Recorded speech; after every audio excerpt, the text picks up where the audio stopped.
jujur saja saya nggak pernah menyembunyikan fakta bahwa saya di dunia futsal itu baru 1,5 tahun.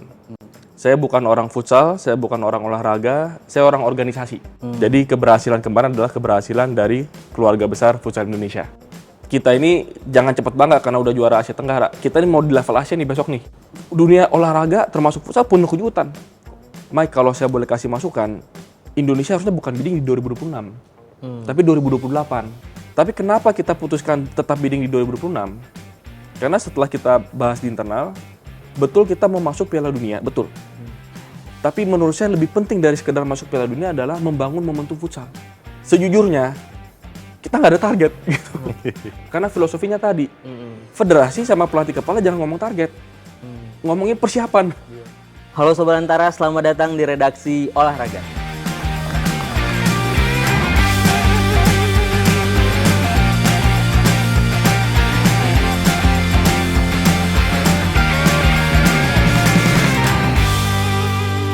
Bertemu lagi bersama saya Prada dan seperti biasa saya ditemani dua rekan jurnalis olahraga Antara. Ada Eza dan juga Rauf di sini. Sobat Antara, futsal di Indonesia menjadi salah satu cabang olahraga yang beberapa waktu belakangan ini disorot. Yang pastinya bukan karena sensasi ya, tapi prestasi. Dan ada juga netizen yang bilang bahwa tahun lalu, tahun 2025 itu adalah tahunnya futsal Indonesia karena semua pencapaian dan prestasinya. Dan hari ini kita akan ngobrol langsung dengan Ketua Umum Federasi Futsal Indonesia, ada Pak Michael Sianipar. Ya. Makasih. Ya. Terima kasih Pak udah meluangkan waktu ya ke sini. Saya enaknya manggil Pak atau Bang ini di sini nih.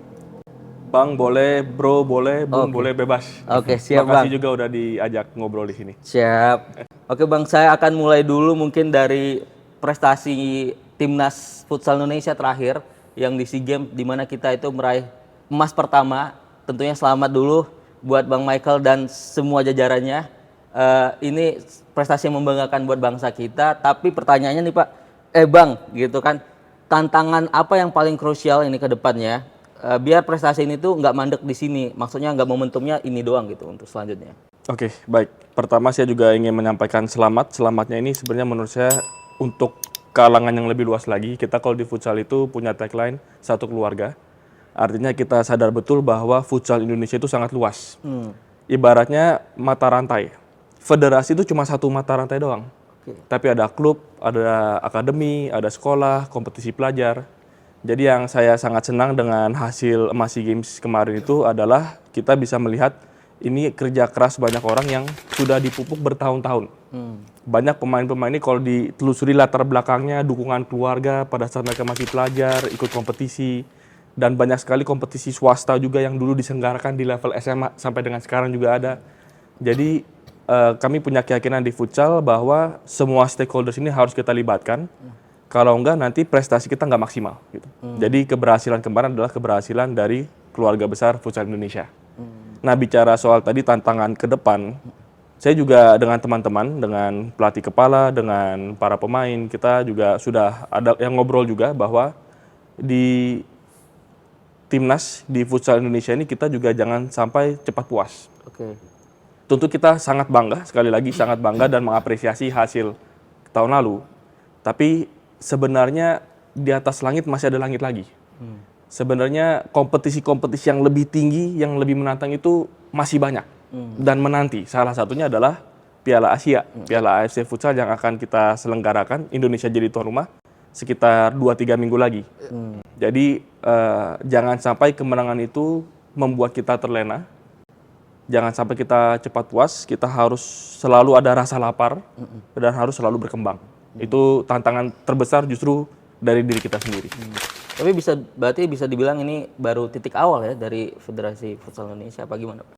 Ya, jadi kalau bicara titik awal sebenarnya kan dari tahun-tahun lalu juga udah banyak prestasi yang sebenarnya mengarah ke hasil kemarin. Dan kemudian masih banyak lagi prestasi yang kita mau kejar. Jadi kalau bicara ini titik awal, titik akhir, menurut saya ini rangkaian.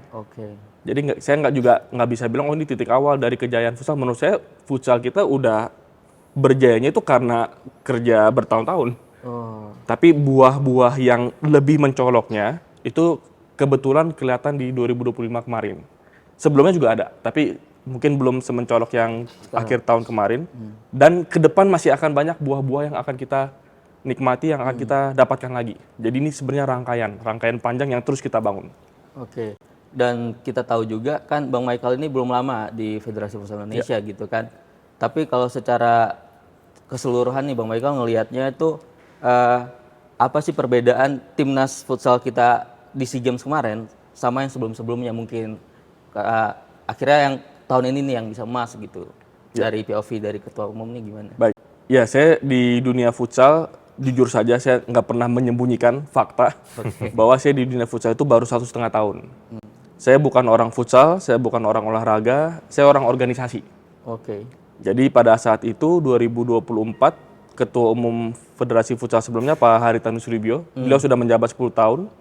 Kemudian beliau memutuskan mau step down karena ingin ada regenerasi di futsal. Suatu hari Pak Hari telepon saya malam-malam. Saya ingat lagi makan malam waktu itu. Telepon, saya tahu bahwa Pak Hari ini Ketua Umum Futsal, tapi saya nggak pernah ngobrol soal futsal dengan beliau. Oke. Tapi di pembicaraan itu beliau minta saya untuk bantu di futsal dan harapan beliau bisa ke depan saya juga ya terlibat lebih dalam di futsal. Dan itulah kira-kira 1,5 tahun kemarin. Jadi saya masuk ke dunia futsal ini dengan kesadaran penuh dari awal bahwa saya nggak tahu apa-apa. Oke. Kasarnya gitulah, belak-belakannya ya. Dan saya harus mau belajar, harus cepat belajar, dan harus menyadari bahwa banyak ahli-ahli. Jadi kalau ada teman-teman wartawan atau media, komunitas tanya saya soal teknik-teknik pengembangan timnas futsal, saya nggak akan so tahu. Kalau saya sudah, tentu tugas federasi, contoh, mencari pelatih kepala. Tapi kalau bicara soal menyiapkan timnas, pelatih kepala lebih tahu. Saya nggak akan so tahu, kira-kira gitu. Soal liga, kita juga coba dapatkan masukan dari klub-klub, dari teman-teman yang memang lebih punya pengalaman di urusan liga. Jadi tugas kami di federasi itu sebenarnya memperkuat para stakeholders yang sebenarnya sudah lebih ahli dalam hal-hal tersebut. Dan memastikan sumber daya dan fasilitasnya lengkap sebisa mungkin dengan segala keterbatasan kita. Jadi tadi pertanyaannya bedanya yang sekarang dengan yang tahun-tahun sebelumnya apa? Menurut saya salah satunya adalah karena Federasi Futsal hari itu ya kalau saya boleh bilang lebih terbuka. Lebih terbuka, kami butuh bantuan. Pemerintah bantu, kami sangat terima kasih. PSSI bantu, kami sangat terima kasih. Stakeholders kita kerjasama dengan banyak kompetisi swasta. Contoh kita kirimkan U16 dan U19 kemarin. Itu atlet-atletnya dari mana? Dari kompetisi-kompetisi level provinsi yang diselenggarakan Asosiasi Futsal Provinsi, dari kompetisi pelajar. Jadi kami juga sadar betul bahwa sebenarnya yang lebih paham soal yang perlu dilakukan itu adalah teman-teman ini. Tapi kami di federasi kita bangun ekosistemnya, kita fasilitasi supaya mereka yang sudah ahli di bidangnya ini bisa mengoptimalkan membawa timnas kita berhasil. Jadi filosofi kita seperti itu.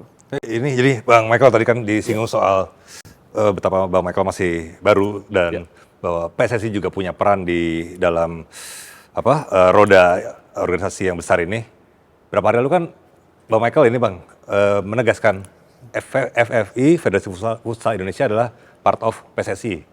Itu boleh tahu nggak sih Bang kenapa jadi tahu-tahu Bang Michael mengeluarkan statement gitu? Apakah karena ada orang membandingkan gitu bahwa misalnya prestasi futsal lagi oke, sedangkan PSSI sebagai yang mungkin jadinya induknya ya itu lagi kurang apa gimana Bang kira-kira kalau boleh diceritakan? Ya jadi kalau saya balik lagi ke cerita saya masuk futsal ya dari awal. Ini benar-benar dari awal. Sebelum semua kejadian ini, sebelum prestasi dan lain-lain. Waktu tadi Pak Hari minta saya gabung ke futsal, saya kontak 2 orang langsung. Pertama saya kontak itu Mas Dito, pada saat itu Menpora. Kebetulan saya juga kenal beliau. Saya lapor, bro atau Mas Menteri, saya diminta buat terlibat di futsal nih. Kemudian sama Mas Menpora, pada saat itu Mas Dito, udah besok datang makan siang ngobrol. Jadi langsung di brief gitu, langsung dikasih penjelasan soal ekosistem futsal dari kacamata Kemenpora gitu. Jadi 1 orang yang saya kontak pada saat itu Mas Dito, yang kedua adalah Pak Erik. Karena pada saat saya di awal langsung mempelajari soal ekosistem futsal, satu elemen yang menurut saya kita harus lihat secara utuh itu adalah relasi antara futsal dengan sepak bola. Oke. Sederhananya ini kan termasuk di pernyataan yang saya waktu itu baru kemarin ini rilis kan. Realitanya adalah futsal itu bukan hanya di Indonesia, di seluruh dunia itu di bawah sepak bola. Oke. Induk futsal dunia adalah FIFA. Makanya kita punya Piala Dunia, ada World Cup. World Cup futsal itu yang menyelenggarakan FIFA. Kemudian Piala Asia yang nanti di Jakarta nih 3 minggu dari sekarang, itu juga yang menyelenggarakan AFC. AFC, Tentu ya. kita tuan rumah. Tapi maksudnya ini kan ekosistemnya World Cup, Piala AFC, ada AFF juga. Jadi sebenarnya ini adalah realita. Dan saya juga berusaha belajar kan. Saya juga coba cari tahu bahwa banyak sekali pemain sepak bola dari Brazil, dari Argentina, dari Spanyol yang ternyata waktu kecilnya itu main futsal. Oke. Dan yang saya lihat ada relasi yang erat sekali antara yang dilakukan oleh futsal dengan yang dilakukan di sepak bola melalui ekosistem FIFA dan ada federasi futsal di dalamnya. Jadi dari awal itu memang saya udah, bukan baru kemarin, dari awal saya udah punya pemahaman bahwa kita nggak bisa memungkiri bahwa ada satu keterkaitan yang daripada kita pertanyakan atau daripada kita kemudian berusaha menjauh dari realita itu. Kalau saya justru melihat potensinya apa. Kalau memang futsal dan sepak bola pada realitanya di seluruh dunia ini ada keterkaitan yang erat, kenapa nggak kita coba manfaatkan dengan membangun relasi yang lebih kuat? Makanya saya kontak Pak Erik. Dan waktu kongres saya terpilih sebagai ketua umum, besoknya setelah selesai kongres, saya langsung menghadap Pak Erik sebagai ketua umum PSSI. Menghadap dan juga langsung menjelaskan, Pak, kami di kepengurusan FFI yang baru, di mana saya baru terpilih sebagai ketua umum, punya rencana program kerja FFI seperti ini. Contoh, Four Nation World Series. Oke. Di Januari 2025 kemarin. Kan kita undang Argentina, Jepang, Arab Saudi. Ini Januari nih 2025. Itu kita sudah mulai bahasnya dari kapan? Dari 2024 kan pastinya kan. Jadi Januari 2025 acara Four Nations, dari beberapa bulan sebelumnya itu sudah kita rencanakan. Perencanaannya bagaimana? Salah satu yang saya diskusikan dengan Pak Erick Thohir sebagai ketua umum PSSI. Jadi saya harus bilang apa adanya dan saya nggak akan menghindar dari fakta bahwa dari awal desain yang kita bangun di futsal ini saya selalu komunikasikan dengan PSSI. Bicara Four Nations, bicara persiapan SEA Games, bicara soal kita bahkan mentransformasi liga kita, itu semua tidak lepas dari koordinasi yang secara rutin kita terus lakukan dengan PSSI, bukan hanya Pak Erik. Oke. Dengan Pak Sekjen Yunus Nusi, dengan jajaran saya ketemu dengan Mbak Tisha misalkan, salah satu waketum, dengan Exco, Mas Mamet juga pernah datang berkali-kali ke acara kita. Jadi PSSI dengan FFI punya hubungan yang sangat baik, dan kemudian pada saat kemarin ya jujur saja saya lihat ada teman-teman yang membanding-bandingkan, dan saya berusaha untuk menempatkan futsal sebagaimana mestinya. Makanya saya memberikan statement, tujuan saya adalah supaya jangan lagi kita dibanding-bandingkan, jangan kita dibentur-benturkan. Kita ini ibaratnya kakak adik, ibaratnya hubungan keluarga yang sangat erat dengan PSSI.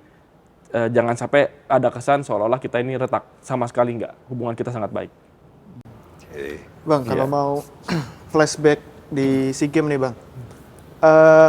Timnas putra kita emas, kemudian yang putri perak ya. Kalau putra kita bisa ngelihat, Mas tadi nyinggung juga ada Four Nation dari bulan Januari, terus kemudian ada di bulan apa ya Mas, ada lagi yang kedua tuh bulan apa ya? September, Ya, Four Nations juga. Ya, September, kemudian ada turnamen yang di Cina yang dipimpin Mas Amril Daulay. Kemudian sebelumnya juga pernah juara Piala AFF juga. Nah itu kan serangkaian persiapan timnas putra kita di bawah asuhan Hector Souto menuju SEA Games dan endingnya dapat emas. Sementara timnas putri itu kira-kira kalau dari kacamata Mas, rahasianya itu apa Mas ya untuk bisa menjadi runner up, dan itu menurut saya membanggakan karena kita lawan Thailand di semifinal ketat banget, akhirnya kita bisa ngalahin mereka. Menang adu penalti. Iya, tapi maksud saya, dramatis. iya, pertandingan yang dialami timnas putri kalau nggak salah nggak sebanyak timnas putra. Maksud saya, Betul.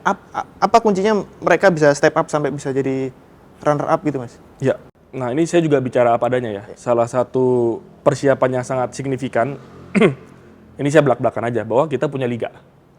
Itu fakta gitu kan, bahwa di futsal putri kita punya Liga Putri yang juga sudah berjalan bertahun-tahun. Jadi pada saat kita menyusun timnas putri dari dulu ya, termasuk yang timnas putri yang hari ini, itu karena kita bisa memantau scouting dari apa yang terjadi berkembang di liga. Itu satu hal. Banyak pemain baru yang sebenarnya baru muncul pertama kali main di timnas, debut gitu bisa dibilang, itu di SEA Games dan masih muda-muda. Kalau nggak salah ada 5 atau 6 yang usianya di bawah 25 tahun. Jadi masih banyak yang muda-muda juga potensial ke depan.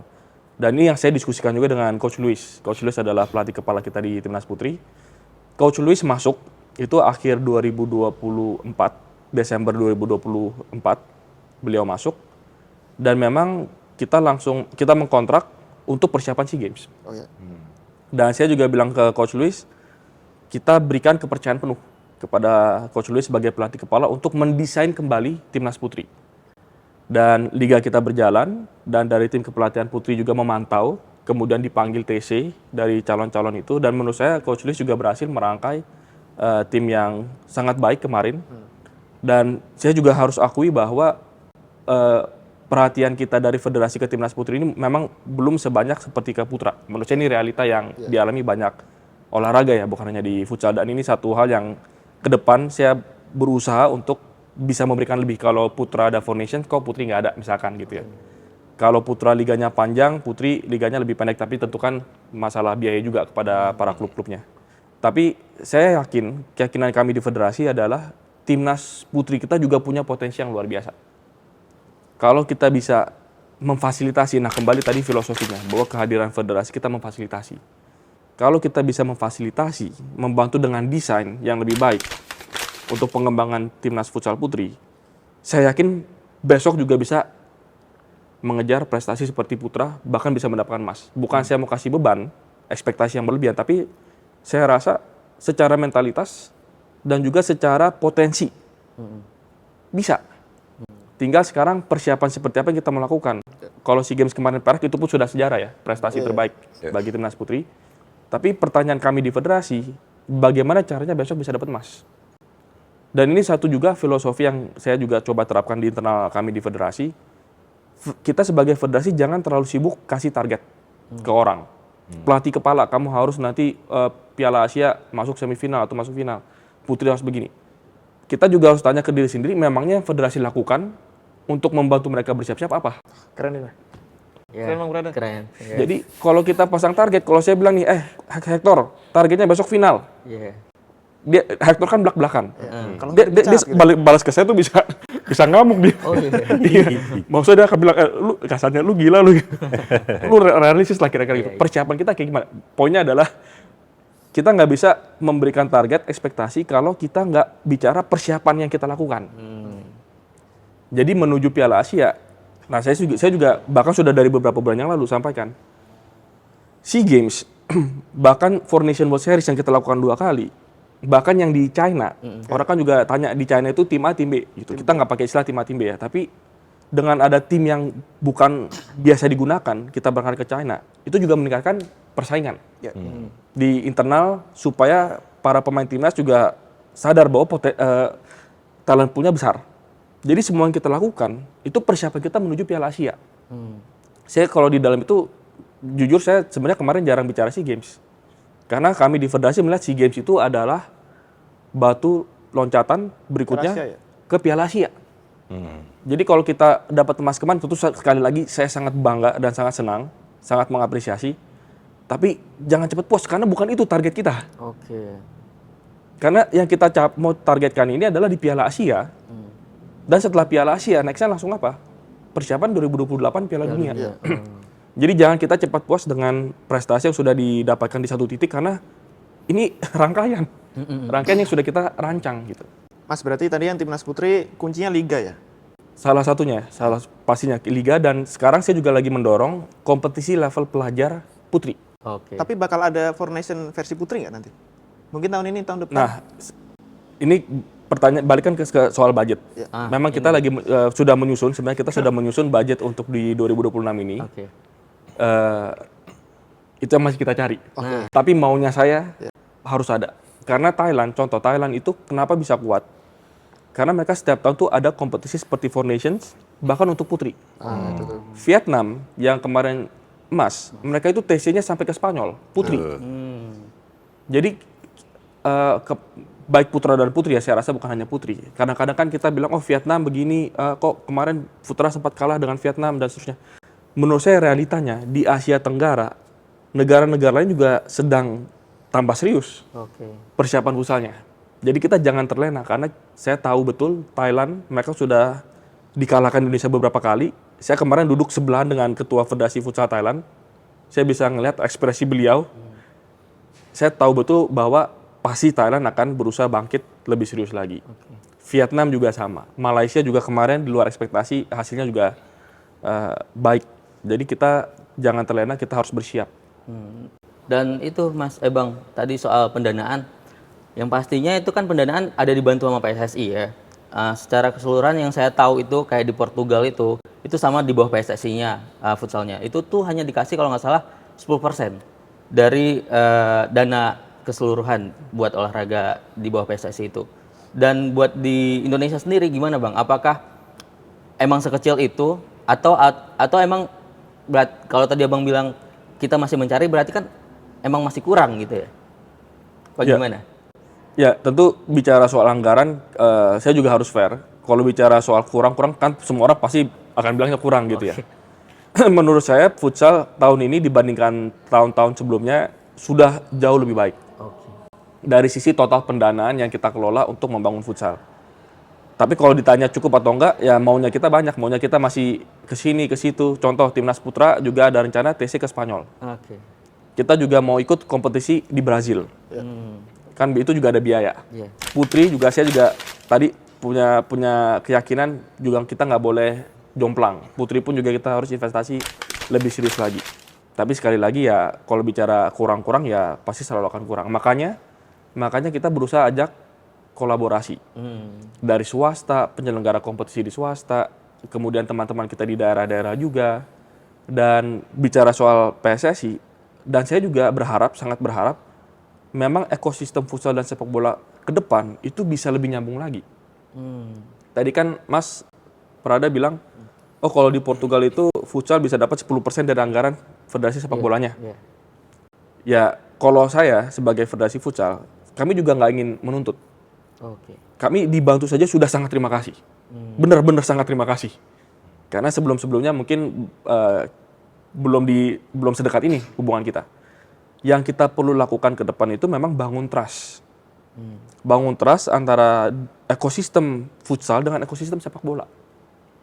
Bangun trust, keyakinan bahwa kalau sepak bola mau maju, lebih maju lagi, futsalnya juga harus maju. Dan sebaliknya, kalau futsal kita mau lebih naik kelas lagi, sepak bola juga harus maju. Jadi majunya ini bareng. Nah kalau sudah seperti itu, saya yakin nanti ada program bareng dengan PSSI kah atau dengan ekosistem sepak bola yang lebih besar, itu pasti akan lebih banyak yang sinkron. Karena kalau masing-masing mau gerak sendiri, hasilnya nggak optimal. Kalau secara pendanaan tentu futsal jauh di bawah sepak bola secara keseluruhan. Bukan cuma bicara federasinya, liganya dan seterusnya. Tapi kalau saya boleh sedikit berbangga ya. Kalau bicara soal atlet dan yang memainkan, kalau saya akan bilang futsal sangat banyak di akar rumput di level pelajar. Saya setuju tuh. Mungkin kalau bicara pendanaan kami futsal nggak ada apa-apanya kira-kira gitu secara total ya. Tapi kalau bicara soal pertandingan, lapangan dan basic futsal ini kan banyak yang relevan dengan sepak bola.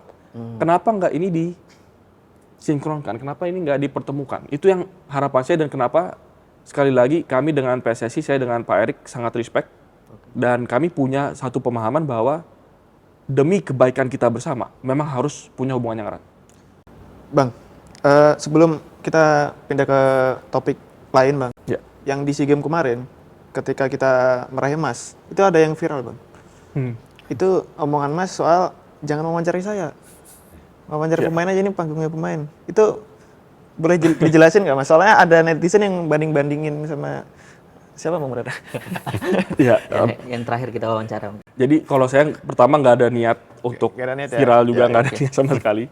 Jadi spontan aja Mas ya? Memang, dan itu bukan cuma Galeri Futsal yang mau wawancara, ada beberapa yang lain juga mau wawancara, saya juga sampaikan hal yang sama.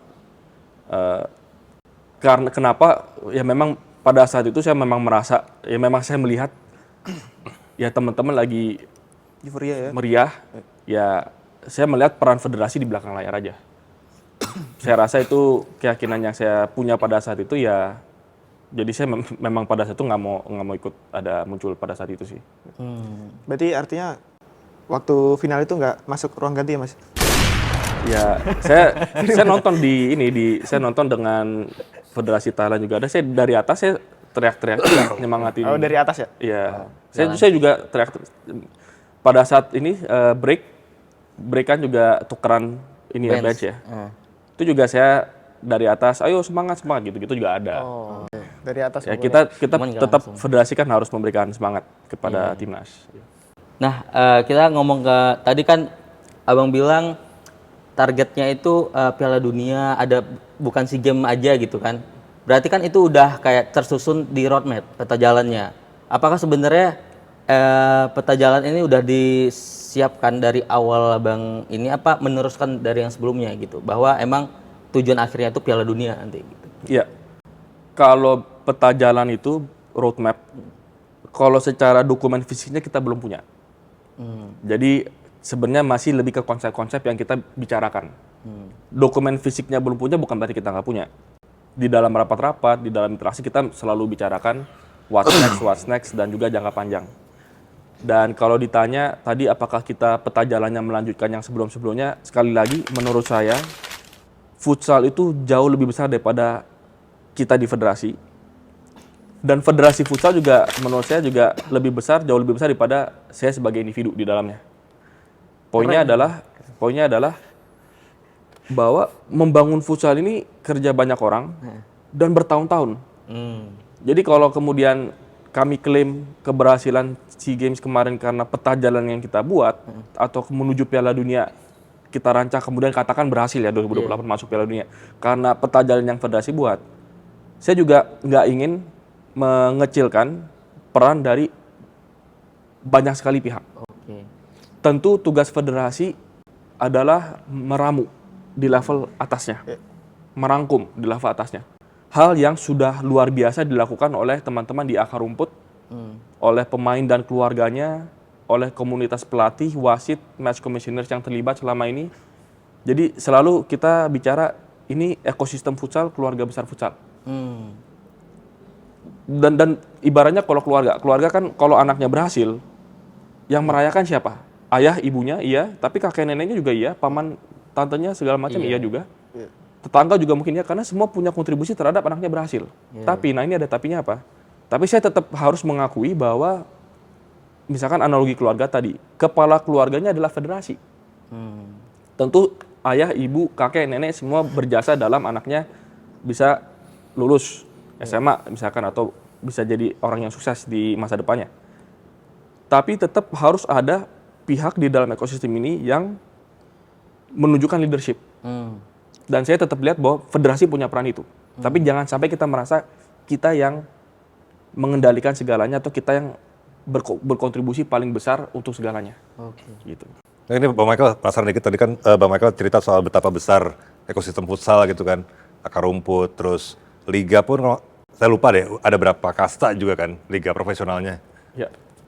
Dari kacamata Bang Michael saat ini gitu sudah cukupkah at least soal kuantitas lah jumlah orang bermain dan mungkin jumlah klub dan jumlah kompetisi gitu untuk melahirkan nanti menuju ke jenjang tadi kan punya mimpi ke Piala Dunia gitu Bang. Ya, jadi kalau bicara soal ekosistem liga kita sekarang kan baru punya Liga Pro, PFL, Professional Futsal League, kemudian Liga Nusantara. Sebenarnya kalau bicara soal penjenjangannya masih banyak yang kurang. Oke. Makanya di pertengahan tahun ini, sekitar April atau Maret, kita akan mulai ada Liga 2, Oh ya, Liga 2. PFL 2, gitu. Itu yang kita memasukkan. Kemudian di bawah Liga Nusantara nanti kita juga sebenarnya lagi merancang namanya Piala FFI. Supaya memberikan ruang yang lebih lagi bagi teman-teman kita di daerah untuk asosiasi futsal provinsi bikin tim nanti kita kompetisikan kira-kira. Itu kayak turnamen itu ya? Kayak Iya. Copa Indonesia jatuhnya. Jadi kita ada rencana-rencana untuk memperkaya kompetisi yang kita punya.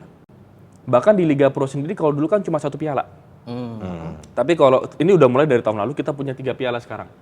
Piala klasemen liganya, Oke. yang sebenarnya sekarang akhirnya diperebutkan melalui playoff. Oke. Ada juga piala awal musim, Super Cup, dan piala tengah musim, Nation Cup. Nation Cup. Tujuannya apa? Tujuannya untuk membangkitkan semangat kompetisi. Nah, iya. Nah ini filosofi yang juga kita kedepankan, dan harapan kita juga sekarang di level mahasiswa. Saya lihat ada beberapa teman-teman dari swasta yang juga sudah berinisiatif untuk memulai kembali kompetisi-kompetisi nasional yang saya lihat akan besar. Dan kami komunikasi cukup intensif.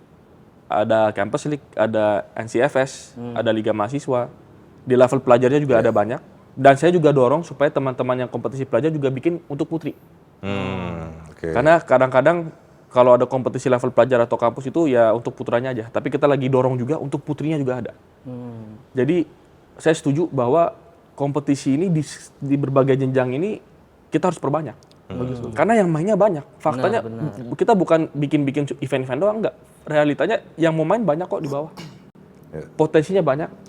Dan kemudian PR di federasi, dan ini belum kami lakukan. Ya jujur aja belum gitu. Database. Oh, belum ada. Database. Karena saya dengar satu kompetisi pelajar nasional, mereka punya atlet pelajar yang ikut bertanding 15.000. Jadi kalau sampai kita bisa terapkan sistem database dan nyambung antara apa yang federasi punya di pusat, asosiasi futsal di daerah, kompetisi pelajar swasta, nyambung. Pemain siapa yang kaki kirinya lebih bagus, pemain siapa yang tinggi badannya berapa, pemain apa yang cara bermainnya gimana, apapun lah. Saya kalau statistik mungkin harus tanya sama yang ahli ya, saya bukan ahlinya gitu. Tapi kalau ini kita punya database-nya, kita mau merancang futsal 20 tahun ke depan, luas sekali, banyak sekali itu, besar sekali potensinya. Jadi itu PR di federasi yang juga harus kita perbaiki, kompetisi banyak, database kita juga harus kuat. Bang, Liga 2 ada berapa tim? Liga 2 itu setahu saya mungkin ada 8 ya, 8 sampai 12, saya perlu pastikan lagi, saya nggak hafal. Tapi kita lagi tahap sekarang ini tuh lagi seleksi. Karena untuk masuk ke Liga 2 itu perlu license. Kita sistemnya pakai license. Klub-klub yang tertarik mendaftar. Dan setahu saya sih udah ada 9 ya, 9 yang mendaftar. Tapi saya perlu cek ke tim apakah jadinya 8 atau 12 nanti ya di Liga 2-nya. Berarti nanti ada degradasi gitu-gitu ya? Ada promosi degradasi? Nah, Atau gimana? sepertinya enggak. Karena kan klub licensing. Ya, karena license, sistemnya license. Ya. Oke, Bang. Sebenarnya ya apa yang Abang sampaikan tadi itu sebenarnya saya ini pecinta sepak bola. Banyak hal-hal yang sebenarnya saya pengenin ada juga kayak gitu. Kayak kompetisinya banyak, klub yang ikut di liga itu pakai klub licensing. Pasti nih penonton atau pendengar Sobat Antara yang emang pencinta sepak bola ingin tuh hal-hal kayak gitu. Tapi kita bahas tadi kayak ke liga, Bang. Di sepak bola walaupun nggak resmi itu publik punya gambaran soal penggajian pemain sepak bola. Ini kan kedepannya buat masyarakat itu buat pengetahuan bahwa dia bisa punya cita-cita jadi pemain bola, misal pengen jadi Rizky Ridho karena tahu mungkin wah gajinya gede juga jadi pemain bola. Kalau di futsal kan enggak. Saya lihatnya kayak ke basket lebih tertutup gitu kan. Apakah emang sebenarnya urusan penggajian di liga itu internal klub atau federasi sebenarnya udah punya standar sendiri buat hal-hal itu gitu? Ya, kita di federasi aturannya sebenarnya nggak terlalu rumit. Kita mewajibkan untuk gaji minimal UMP gitu ya. Karena realitanya bahkan dulu ada yang di bawah itu. Iya sih. Jadi kita dihadapkan dengan realita ekonomi atau mungkin bukan ekosistem tapi industri futsal yang rame iya, tapi secara finansialnya, secara komersilnya itu menurut saya memang belum sustainable. Bukan belum cukup, memang belum. Memang belum sustainable gitu. Saya tahu banyak klub-klub itu yang masih bertahan karena owner klub. Saya tahu ada klub-klub yang 70% pembiayanya itu dari owner. Karena dari sponsor masih sedikit, dari merchandise sedikit, dari tiket juga sedikit. Kita juga sistemnya kan series, jadi jual tiket ya memang nggak sebanyak itu karena tuan rumah kan klub nggak selalu jadi tuan rumah. Jadi secara komersil masih sangat banyak PR kita. Dan saya kalau melihat pemain atlet futsal, bahkan level timnas, kemarin contoh ya teman-teman pemain futsal kita yang ke Istana, saya tahu mereka bisik-bisik di belakang itu gimana nih kita minta ke presiden supaya kita diangkat jadi ASN kira-kira gitu. Yes, yeah. Salah Yeah, satu makes wujud sense. apresiasinya Iya, gitu iya. kan. Tapi memang saya nggak ingin membandingkan dengan cabur Cabur lain. yang lain. Tapi bicara soal ekonomi jangka panjangnya, bukan hanya pada saat mereka lagi di puncak karir ya. Tapi bicara soal ekonomi jangka panjangnya ini, kami dari federasi memang harus bangun skema yang lebih baik lagi. Entah itu bisa jadi brand ambassador kah, bisa kemudian jadi ada setelah selesai jadi atlet, bisa jadi apa ke depan, supaya bisa menjawab pertanyaan dari para orang tua bahwa kalau anak saya nanti main futsal dan jadi pemain futsal profesional, masa depannya gimana? Iya. Dengan prestasi kita ini dan juga apresiasi dari Pak Presiden kemarin, yang kalau arahan Pak Presiden kan hadiah medali emas dan perak itu kan untuk tabungan masa depannya. Jadi saya rasa wujud apresiasi itu juga sudah memberikan insentif tambahan nih. Bahwa ke depan sepertinya perhatian dari negara, dari masyarakat, sorotan juga meningkat. Iya, Termasuk pasti untuk itu. futsal. Tapi kita masih harus bisa bridging ini ke swastanya, dan bagaimana ini bukan satu sesaat aja, pas lagi menang aja, pas lagi, tapi bagaimana benar-benar jangka panjang secara nilai komersial futsal kita meningkat. Nah itu yang kita kejar. Tapi kalau misalnya buat pasca setelah pensiun gitu, apakah udah ada juga perencanaan dari federasi juga gitu? Ya jujur aja belum. Oh belum. Hari ini ya belum. Tapi ya saya dari awal, saya pribadi kepikiran itu. Tapi apakah federasi punya kemampuan untuk memberikan solusi? Hari ini belum. Oke. Dan ini harapan saya menjadi legacy yang kita bisa berikan kepada teman-teman bahwa harusnya ada solusi ya ke depannya. Iya.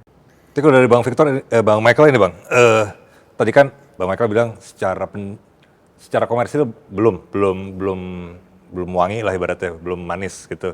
Tapi kan teman-teman, bahkan yang Four Nation juga ada sponsor besar. Ya.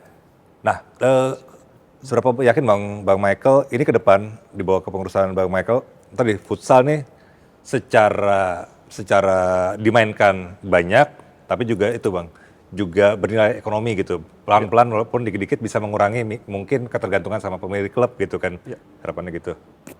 Jadi kalau saya melihatnya ini proses. Kami juga, federasi kami kan baru 1,5 tahun resminya. Ada banyak agenda, ada banyak prioritas yang kita kejar. Timnas kita sudah transformasi, liga juga banyak hal yang kita terus perbaiki. Secara komersil, hari ini pun sponsor kita menurut saya lebih banyak daripada dulu. Jadi bukannya nggak ada progres, menurut saya progresnya juga sudah sangat signifikan. Ya. Tapi kalau bicara potensi seharusnya, menurut saya masih lebih luas lagi gitu. Tapi dengan kita konsisten, dan saya rasa, ya saya bukan swasta sih ya, tapi saya punya keyakinan swasta pun mau melihat konsistensi. Kalau dari brand-brand besar di swasta melihat konsistensi futsal, bahwa futsal ini memang bukan hanya kemarin kebetulan lagi medali emas SEA Games, tapi memang ekosistemnya reliable. Kemudian cara federasi memastikan program yang dijalankan mulai dari timnas, liga sampai ke akar rumputnya nyambung. Dari sisi broadcastingnya ada kepastian, disiarkan luas, publik juga ikut dan prestasinya sangat baik. Kalau itu semua kita bisa jaga konsisten, saya sangat yakin pasti akan masuk brand-brand besar, bukan hanya ke timnas, tapi juga ke klub-klub dan juga ke liga. Ini dalam banyak hal kita masih bangun trust. Dengan PSSI supaya ekosistem kita nyambung, bangun trust. Dengan pemerintah bangun trust. Dengan swasta juga bangun trust. Saya rasa ini kredibilitas dan trust itu elemen yang sangat penting yang harus kita miliki di futsal untuk bisa maju. Termasuk kredibilitas dan trust dengan para supporter kita. Ya.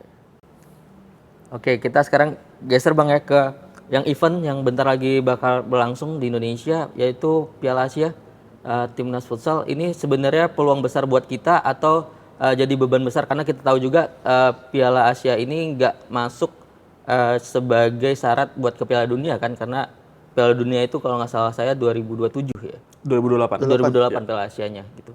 Ya. Gimana Bang? Jadi saya sebenarnya salah satu orang yang saya minta masukan pada saat saya awal jadi ketua umum Federasi Futsal, itu ketua umum Federasi Futsal Thailand, Pak Adisak. Saingan sebenarnya. Tapi saya ingat 2024 kemarin, sebelum AFF mulai, saya ngobrol makan malam sama beliau. Saya minta masukan lah, kan kita orang muda harus belajar gitu. Terus Pak Adisak ini tahu Indonesia bidding tuan rumah Piala Asia 2026. Iya. Waktu itu masih baru bidding nih, Iya, iya. Oke. belum diputuskan. Pak Adisak bilang, Mike, kalau saya boleh kasih masukan, Indonesia harusnya bukan bidding di 2026, tapi 2028. World Cup-nya. Supaya Soalnya Indonesia, waktu Piala Dunia ya. iya, supaya Indonesia tuan rumah Piala Asia 2028, chance untuk masuk semifinalnya kan cuma 4 nih, Iya, iya. Iya. lebih besar sehingga masuk Piala Dunia. Hmm. Menurut saya itu masukan sangat baik. Ini menunjukkan rekan kita di Thailand juga peduli terhadap futsal Indonesia. Iya, iya. Tapi kenapa kita putuskan tetap bidding di 2026? Karena setelah kita bahas di internal, betul kita mau masuk Piala Dunia, betul. Tapi menurut saya lebih penting dari sekedar masuk Piala Dunia adalah membangun momentum futsal. Oke. Karena kita bukan sekedar mau masuk cari momen bagaimana masuk Piala Dunia, tapi dari tahun ke tahun momentum futsal kita bisa dibangun nggak? Kalau momentum futsal kita dibangun, ya kita berdoa dan berharap dan bekerja keras, pasti akan masuk Piala Dunia. Percaya proses. Ya bisa dibilang begitu ya. Iya. Jadi kalau di 2024 kita AFF kemarin berhasil, karena kita juga mempersiapkan itu. 2025 ada Four Nations World Series dan ada SEA Games. 2026 ini Piala Asia. Dan di agenda kita, tadi saya udah kasih bocoran, kita ada rencana ikut kompetisi di Brazil. Masih menunggu konfirmasi, jadi belum fix. Dan dari Coach Hector sudah berkali-kali menyampaikan kita harus TC ke Spanyol. Dan kalau kita TC ke Spanyol, nanti kita akan timnas bisa lawan klub-klub kuat Spanyol juga rencananya. Di 2026 sepanjang tahun. 2027 nanti ya pasti ada lagi SEA Games. Dan FIFA Matchday kita benar-benar akan maksimalkan. 2028, dimanapun Piala Asia diselenggarakan, pokoknya kita siap. Bang, berarti kalau yang di tahun ini, Bang, Sehingga masuk Piala Dunia abis itu. Iya, iya. untuk yang di tahun ini, kalau nggak salah Abang targetnya waktu di preskon itu semifinal ya, Bang. Tapi Iya. Coach Hector bilang perempat final. Jadi ya ini kan kalau ditanya sama teman-teman media, kita jadi terpaksa jawab. Jadi yang bener yang mana nih, Bang? Jadi gini, kalau target, tentu kalau kadang-kadang ditanya saya pasti ya oke, saya ngomong semifinal, final, sejujurnya kita nggak ada target. Gitu. Sejujurnya gini, kalau saya sama Coach Hector, kita tuh nggak suka ngomong target. Kenapa? Karena seringkali kalau ngomong target tuh jadi beban pikiran doang. Karena filosofinya tadi, federasi sama pelatih kepala jangan ngomong target, ngomongin persiapan. Iya, karena nanti gagal kalau ngomongin Iya, target. kalau kita ngomong target, kalau saya sih maunya targetnya masuk final di Piala Asia. Kalau saya pribadi. Tapi kan nanti Coach Hector tanya balik ke saya, kamu berharap kita masuk final? Memangnya 1 tahun terakhir kamu udah bikin apa aja? Buat timnas kita bersiap gitu. Jadi ini. Jadi apa nih? Ya, jadi balik lagi ke konteks Piala Asia ini, saya akan bilang ke publik, termasuk ke pelatih kepala yang penanggung jawab untuk kesuksesan timnas secara teknisnya. Kami federasi kemarin sudah bikin Four Nations 2 kali. Kami juga sudah ikut skema yang ikuti ke China-nya, siapkan tim, ada tim lain supaya ada kompetisi yang lebih sehat di internal timnas. SEA Games, terima kasih Kemenpora, terima kasih PSSI, kita benar-benar bersiap dengan sangat baik, dibantu dari pemerintah juga. Jadi menuju Piala Asia ini, menurut saya, dengan waktu 2 tahun kami masuk dan bersiap, ini persiapan terbaik yang kita bisa berikan. Dan ngos-ngosan. Tapi yang masalah target tadi, saya setuju yang apa ya, mindsetnya nggak suka bicara target itu loh, Bang. Karena kemarin itu waktu yang turnamen di Cina, Bang, yang dipimpin Coach Amril itu, dia bilang bahwasanya emang nggak ada target, tapi emang fokusnya cuma satu pertandingan ke pertandingan lain dan hasilnya juara. Betul. Kemudian di SEA Games Putra, kalau nggak salah waktu Coach Hector masih sakit ya, preskon pertama itu Coach Amril dia bilang juga untuk masalah target, dia targetnya cuma menang day by day aja dan hasilnya emas. Jadi artinya mungkin pendekatan itu bukan perlu tapi cocok untuk tim futsal sekarang ya. Jadi mereka juga nyaman dengan pendekatan itu, tapi mereka juga ketika di lapangan memberikan yang terbaik dan hasilnya udah ada. Yang di Cina yang mungkin Bang Michael sebutin tadi bukan tim B tapi tim yang jarang main tapi bisa juara. Kemudian yang di Thailand bisa ngalahin tuan rumah. tim A mereka ya Bang ya, kalau nggak salah. Ya utama lah, itu udah Nah, pasti mereka tuan rumah tim SEA Games utama, kan pasti terus mau dapat emas juga. Skornya gede loh itu, Gede banget itu di final. di final. Jadi kesimpulannya Mas Reza. Jadi kesimpulannya, ya saya cocok nih dengan target yang dibilang FFI karena dia nggak suka keluar target. Tapi ya udah day by day aja. Satu pertandingan menang karena kalau menang terus ya juara Pak. Iya, benar. Kayak gitu. Dan bicara masalah Piala Asia itu persiapannya so far gimana Bang? Karena ada Indonesia Arena, ada Velodrome juga. Betul ya. Kalau TC kan sudah dimulai lagi ya. Dari tanggal 5 Januari sudah mulai TC. Dan bahkan sekarang TC-nya kita sudah diparkit. Kan kita sudah beli parket yang akan nanti digunakan juga untuk Piala Asianya. Tapi untuk sementara kita gunakan untuk latihan. Ya, Coach Hector kalau ngomong ke saya pas TC-nya dimulai, dia langsung komplain. Ini Coach Hector saya sukanya dia kalau komplain lah kira-kira gitu. Tapi nggak masalah ya Mas ya? Kalau saya nggak masalah. Kadang-kadang ya mungkin saya kalau saya take it personally juga ngerasa lu udah gua siapin gini masih komplain gitu kan. Tapi menurut saya gini, prinsipnya saya dan Coach Hector dan para pemain punya niat yang sama. Iya. Benar-benar bersiap yang terbaik untuk prestasi timnas dan bangsa, kebanggaan bangsa. Jadi kalau Coach Hector komplain, saya bukan melihat dia sebagai pelatih kepala. Kenapa komplain ke saya sebagai ketua umum federasi? Saya melihatnya adalah dia punya concern supaya besok kita sama-sama berhasil. Ya udah, saya juga harus menurunkan ego saya. Oke, Coach Hector ya udah lu ngomong aja kira-kira gitu kan. Tapi salah satu yang dia sampaikan ya dia memang ada kekhawatiran kemarin kita berhasil di SEA Games itu ego kita naik dan emosi kita tuh jadi bukan mindset yang tepat untuk masuk ke Piala Asia. Oh, oke. Kita nggak boleh lengah, kita nggak boleh jumawa, kita nggak boleh cepat puas. Jadi kalau saya lihat ya tentu konteksnya pasti adalah perintilan, tapi salah satu hal yang memang jadi concern di awal TCMO itu adalah dari sisi mindset. Kita ini jangan cepat bangga karena udah juara Asia Tenggara. Kita ini mau di level Asia nih besok nih. Baru Habis itu Piala Dunia ya? Kita kalau besok ketemu sama Iran, mental kita siap gak nih gitu? Jangan kemarin mentang-mentang kita baru berhasil di level tertentu terus udah nganggap remeh gitu. Kita harus tetap menganggap tadi. Besok lawan Korea Selatan, menurut saya juga jangan anggap remeh. Iya. Dunia olahraga termasuk futsal penuh kejutan. Korea Selatan rankingnya juga kemarin naik signifikan. Lawan Kirgistan, lawan Irak di grup kita. Mungkin kan ada netizen atau publik yang berasumsi, oh ini grup yang relatif mudah. Tapi kalau kita jangan kita bikin asumsi. Kita harus selalu siap dengan semua kemungkinan dan mindset kita adalah berikan yang terbaik di setiap pertandingan. Oke Bang Michael, terakhir mungkin harapan Bang Michael terhadap futsal Indonesia ke depannya atau mungkin juga harapan Bang Michael terhadap masyarakat Indonesia untuk olahraga ini. Ya, pertama futsal itu punya masyarakat. Futsal Indonesia itu bukan punya kami di federasi, bukan punya kami di jajaran pimpinan. Kami kebetulan diberikan amanah mengadministrasikan. Dan sebenarnya stakeholder utama kami adalah teman-teman semua nih yang menonton, yang mendukung kita, termasuk yang mungkin di internet, di sosmed, netizen juga. Segala macam kritik bagi kami sangat penting, dukungan apalagi. Dan kita punya event yang besar di Piala Asia. Tentu ekspektasi sangat tinggi. Saya paham ekspektasi sudah sangat tinggi, itu kenapa saya juga nggak ingin berikan tekanan tambahan lagi. Karena tanpa diomongin pun, saya yakin ekspektasi publik sangat tinggi dan pemain merasakan itu, pelatih kepala merasakan itu. Saya minta kita dukung terus, apapun yang terjadi. Kita nggak tahu, tapi kita optimis, bukan berarti kita nggak optimis. Kita optimis, kita sudah persiapkan yang terbaik.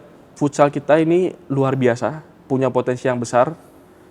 Tapi masih banyak langkah-langkah, proses, rangkaian yang kita harus terus jalani. Bertahun-tahun ke depan, bukan hanya akhir bulan ini. Jadi saya minta ketulusan dukungannya. Dan juga bahwa kita juga sekali lagi, saya harus garis bawahi lagi bahwa futsal dengan sepak bola punya hubungan yang sangat baik. Demi kebaikan bersama, kemajuan bersama juga, ini kita harus terus jaga. Jadi kita dukung terus futsal, dukung terus sepak bola, dan semua yang terlibat di dalamnya. Terima kasih sekali lagi Bang Mike atas waktunya. Dan semoga futsal Indonesia kedepannya semakin berkembang, maju terus. Amin. Terima kasih. Dan Sobat Antara jangan lupa baca berita olahraga langsung dari sumbernya hanya di portal antaranews.com dan episode lainnya di YouTube Antara TV Indonesia. Sampai jumpa.